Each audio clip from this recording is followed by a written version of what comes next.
Hey everybody, Dr. Susan here. Excuse my dress, it's my day off and it's absolutely freezing out today, so I know we're not as cold as other parts of the country.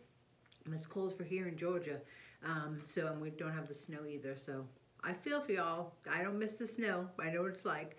I just want to go over today about diet variation. So this is something I touched on our talk, but it's such a huge topic. I could not get into it on the talk.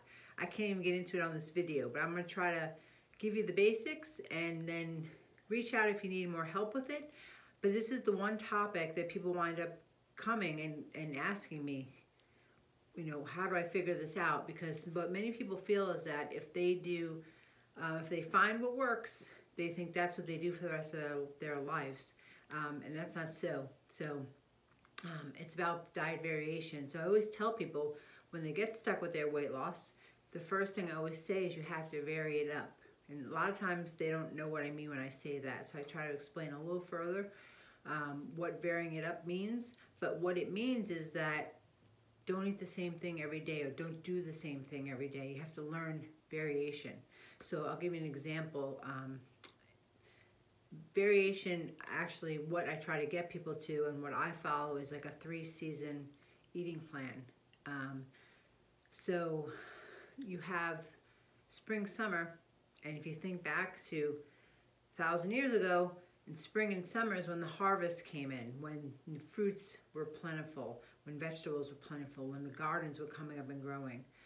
When fall came, it was more root vegetables and squashes and things they can store for the winter.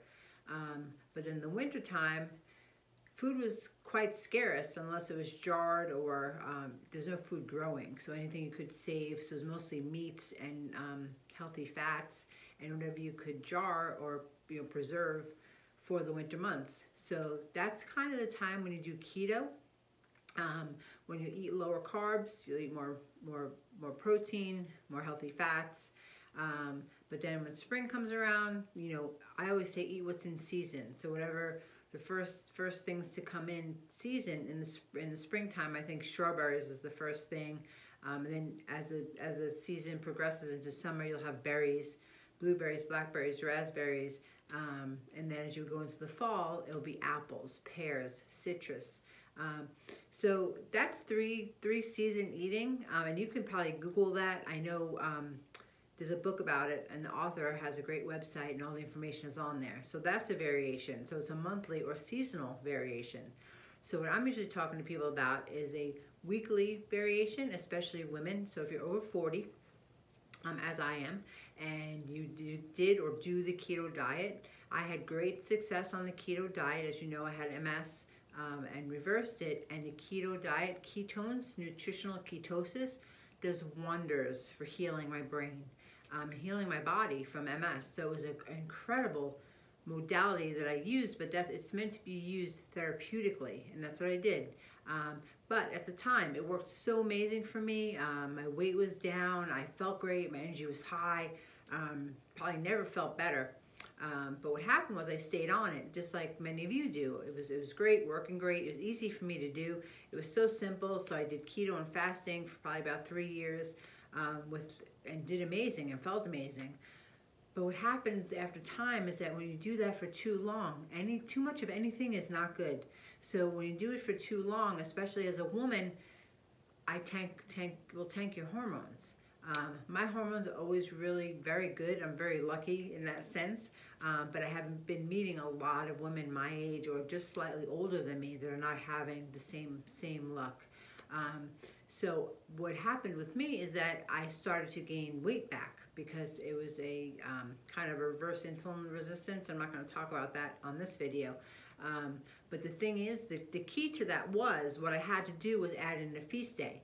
And that's variation. So when I learned more about variation, I knew how to handle it. I love eating low carb.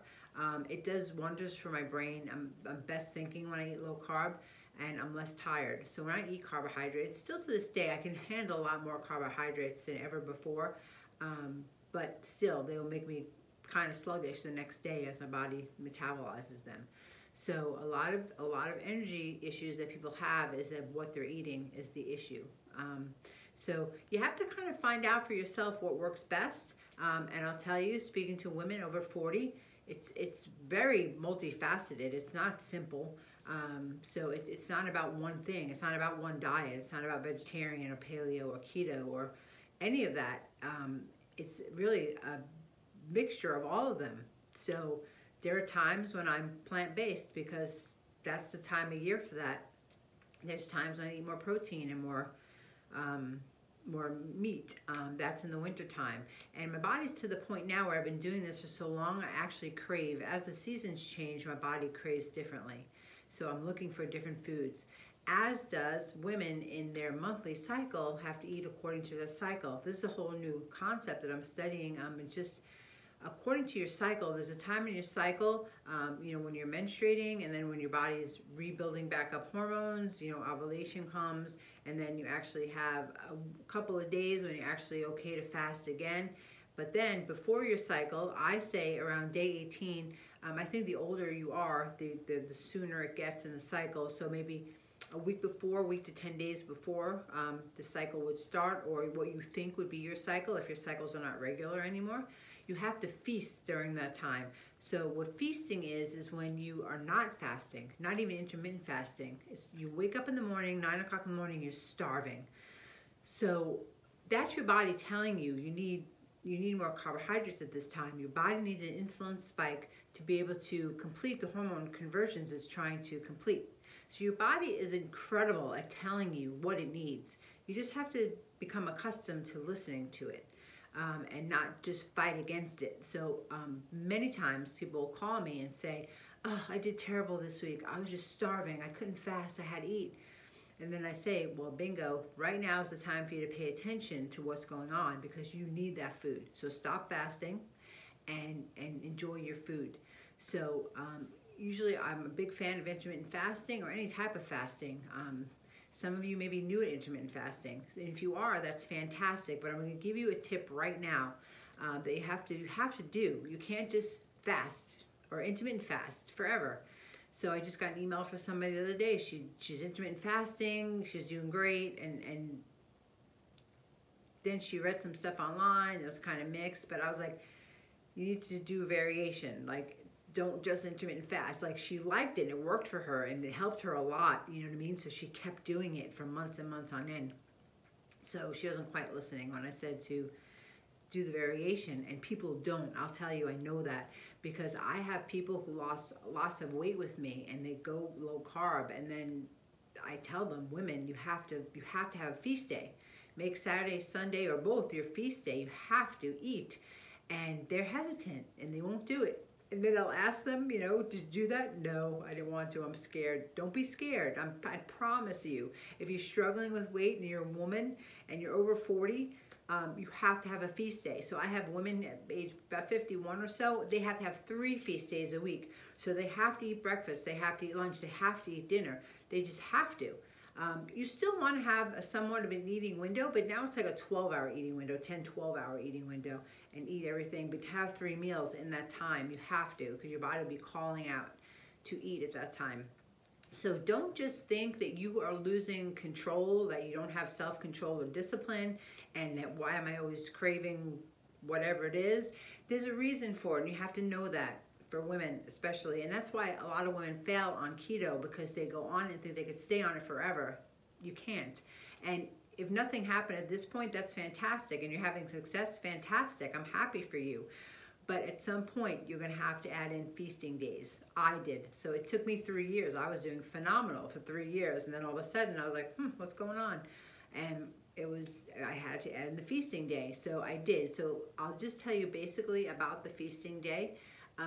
So it's the 5-1-1. So 5, you do 5 days of low carb, what you're accustomed to eating, or if you're doing keto, which is the extreme, or if you're not, if you're just doing lower carbs, low processed foods, eliminating gluten, things like that. 5 days of doing that with intermittent fasting. 1 day feasting, at least 1 day. Make it a fun day. Make it be the day when you're craving stuff during the week. You save it for the weekend. That's what I always did. And like I said, it could be even 2 days, but at least 1 day. You have to at least do 1 day. And 1 day is a more extended fast. So 1 day a week, usually on my busiest work day, I will do a 24-hour fast or dinner to dinner fast. So when I stop eating dinner at night, I do not eat until dinner the next day. That's my favorite way of eating. I love it because I'm an eater. I'm a big eater. So to me that was perfect. And what happened was, though, you can't just do that one variation. Although it's a variation, you can't keep doing that one variation for a long time. So that's good to start with, 5-1-1. So you do 5 days of low carb, 1 day feasting, and 1 day of like a 24-hour dinner to dinner fast. The beautiful thing about the dinner to dinner fast is that one meal that you do eat, you get to eat. So you eat everything in that one meal, and it's very important that you do. That's the important time to eat. So I would eat everything in like probably a 2-hour window. Maybe not all at one time, but I would start eating at like 5:30, 6 o'clock when I got home from work. And I would possibly eat till 8 o'clock, hour and a half, so 7:30, and just eat everything in that time until I was comfortably full. And then that's it, you know, and then the next day you start again, wherever you are in your variation cycle. So I wrote some things down here I just want to share with you. Like I said, start with 5-1-1. Women over 40, I say do 4-2-1. So 2 days of feasting at least. If that's not working for you, go to 3 days of feasting. So I have some women who are now at the 3 day. They have to feast 3 days a week. And they do lower carb 1 day a week, and they will fast 1 day a week. But that's the variation. So you have to see, that's the thing. You have to see what works for you and your body. What's your age, your man, your woman. It's all important. Like just following some fad diet, that doesn't work. I think you all know that by now. So if you weight stuck at a feast day, like I said, and weight will come off, I promise you'll be shocked. You'll eat more than ever and you'll lose weight. But on those feast days, you want to eat healthy carbs. So fruits, legumes, things you wouldn't necessarily eat if you were following a low carb or keto type diet.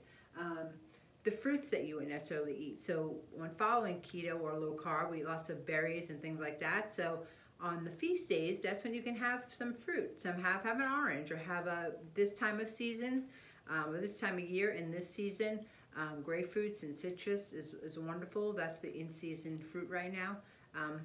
Not a big fan of bananas and such, but you can have that. You can have that now if you're feasting.